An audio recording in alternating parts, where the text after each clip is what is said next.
या 1,500च्या ऐवजी 1,500ची वाढ करून आणखी 3,000 हे त्यांच्या काशीनाथ दाते।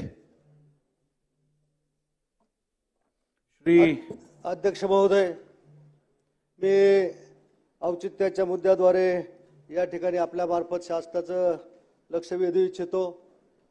महाराष्ट्रामध्ये दिव्यांगांची आंदोलन कालही नागपूरमध्ये दिव्यांगांचं आंदोलन त्यांच्या मागण्यांसाठी या ठिकाणी झालं आणि महाराष्ट्राच्या इतर जिल्ह्यांमध्ये देखील दिव्यांगांचे आंदोलन फार मोठ्या प्रमाणावर होत आहेत। माझ्या अहिल्यानगर जिल्ह्यातील आणि विशेषतः माझ्या पारनेरनगर मतदारसंघात देखील गेली 4 महिन्यापासून या ठिकाणी दिव्यांगांचं अनुदान हे त्यांच्या खात्यावर वर्ग झालेलं नाही। राज्यातील संजय गांधी निराधार योजनेच्या अंतर्गत या दिव्यांगांना खरं म्हणजे 1,500 रुपये आपण अनुदान देतो। आज महागाईच्या काळामध्ये निश्चितपणे या दिव्यांग बांधवांचा 1,500 रुपयामध्ये उदरनिर्वाह निश्चितपणे होत नाही। त्यांना इतर काम किंवा मजुरी काम करता येत नाही आणि म्हणून फक्त अनुदानावर त्या ठिकाणी त्यांचा उदरनिर्वाह चालतो आणि म्हणून सातत्याने त्यांच्या अनुदानामध्ये वाढ व्हावी अशा या दिव्यांगाची मागणी गेली अनेक वर्षापासून त्या ठिकाणी आहे।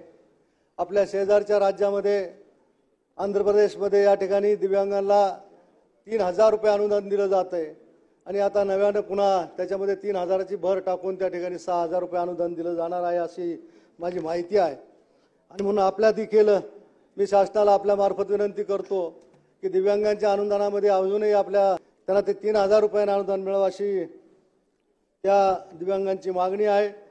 त्याचा गांभीर्यपूर्वक विचार शासनाने करावा अशी मी आपल्या मार्फत शासनाला विनंती करतो।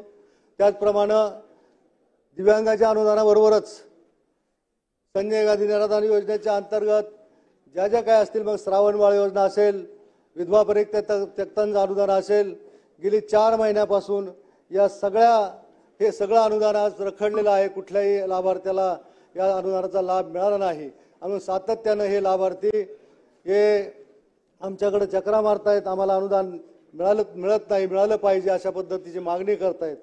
आणि आता सरकार बदलल्यानंतर या समित्या देखील आता राहिलेल्या नाहीत। संजय गांधी निराधार समित्या ह्या बरखास्त झालेल्या आहेत आणि म्हणून नव्यानं समित्या होईपर्यंत त्या ठिकाणी या संजय गांधी निराधार योजनेच्या जे काही प्रकरणं पेंडिंग आहेत त्याच्यासाठी देखील कुठला तरी मार्ग काढून त्या कमिट्यांच्या बैठका झाल्या पाहिजेत आणि उर्वरित जी मागणी आहे त्या मागणी करणाऱ्या लाभार्थ्यांचा देखील लाभ त्या ठिकाणी मंजूर केला पाहिजे। या ठिकाणी संजय गांधी योजनेत थकलेलं अनुदान त्वरित वितरण करण्यात यावं अशी मी या औचित्याच्या मुद्द्याद्वारे आपणास शासनास विनंती करीत आहे। धन्यवाद। श्री अमोल पाटील।